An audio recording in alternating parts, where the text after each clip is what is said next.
Good morning, mga kalods, mga karels, mga viewers, good morning, mga kananay.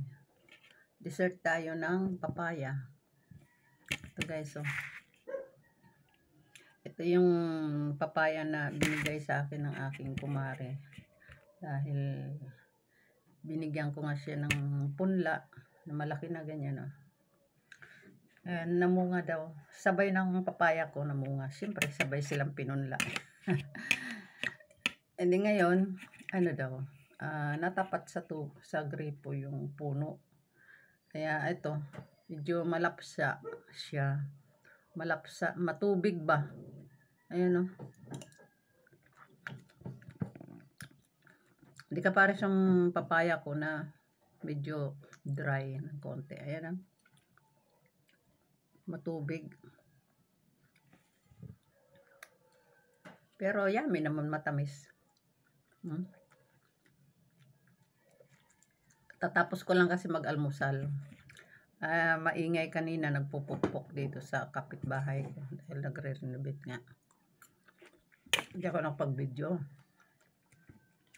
Itong ulam ko nga, bilong-bilong. Pritong bilong-bilong. Tsaka yung kanin ko, tutong. Ayan, o. Ininit ko, natagalan. Itong tutong na to, sinabawan ko lang ng konti at saka ko ininit. Ang kaso, natutong din. Kaya hindi ko makain dahil, alam mo naman, ang mga forgets. Pustiso ng ngipin. Hindi ko na makakain siya. Ayun, konti na lang nakain ko. Pero, may lumangkani naman yung anak ko. Alam mo, dalawa lang kami dito ang anak ko. Bukod pa kami ng pagsaing. Kasi nga, ang bigas ko kasi may halong brown rice.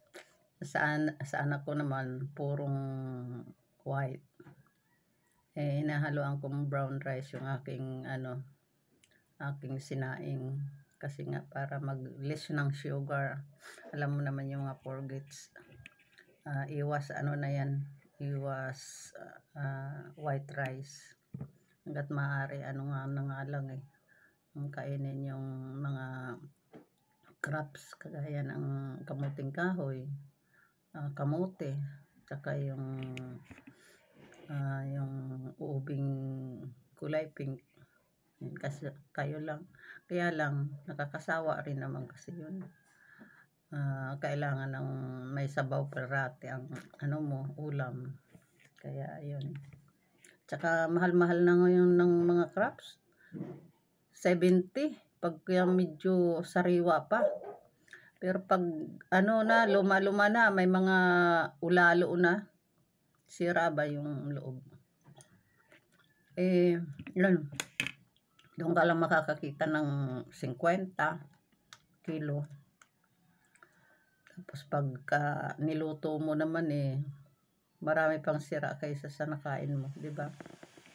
Kaya mahal ng ngayon. So guys, salamat. Ito na naman yung aking kapitbahay. Nag-iingay na naman. Salamat guys sa panonood. Salamat po. Hingin na naman.